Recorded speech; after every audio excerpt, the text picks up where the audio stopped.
സദ്യക്കൊപ്പം വിളമ്പുന്ന കൂട്ടുകറിയാണ് നമ്മളിന്ന് ചെയ്യാൻ പോകുന്നത്. ചട്ടിയിലേക്ക് പച്ച വാഴക്കക്കായ ഇട്ട് കൊടുക്കുക.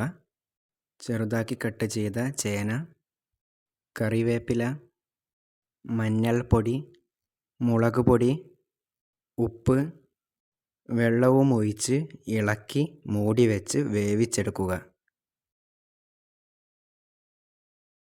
ഇതിലേക്ക് വേവിച്ച കടല ഇട്ട് കൊടുക്കുക. ഇതൊന്ന് നല്ലതുപോലെ ഇളക്കി കൊടുക്കുക. ഒരു പാനിലേക്ക് വെളിച്ചെണ്ണ ഒഴിച്ചു കൊടുക്കുക. ഇതൊന്ന് ചൂടായി വരുന്ന സമയത്ത് കടുക് ഇട്ട് കൊടുക്കുക. ഇത് പൊട്ടിത്തെറിക്കുന്ന സമയത്ത് ഉഴുന്നിട്ട് കൊടുക്കുക. ചെറിയ ജീരകം, കറിവേപ്പില, ഉണക്കമുളകും ചേർത്ത് നല്ലതുപോലെ ഇളക്കി കൊടുക്കുക.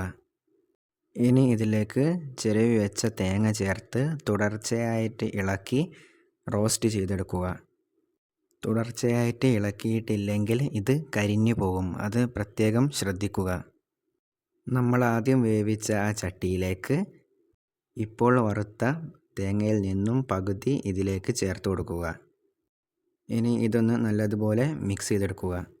പകുതി തേങ്ങയിലേക്ക് വെള്ളവും ഒഴിച്ച് അരച്ചത് ഇതിലേക്ക് ചേർത്ത് കൊടുക്കുക. ഇനി നല്ലതുപോലെ ഒന്ന് മിക്സ് ചെയ്തെടുക്കുക. ഇപ്പോൾ കൂട്ടുകറി ഇവിടെ റെഡി ആയിട്ടുണ്ട്.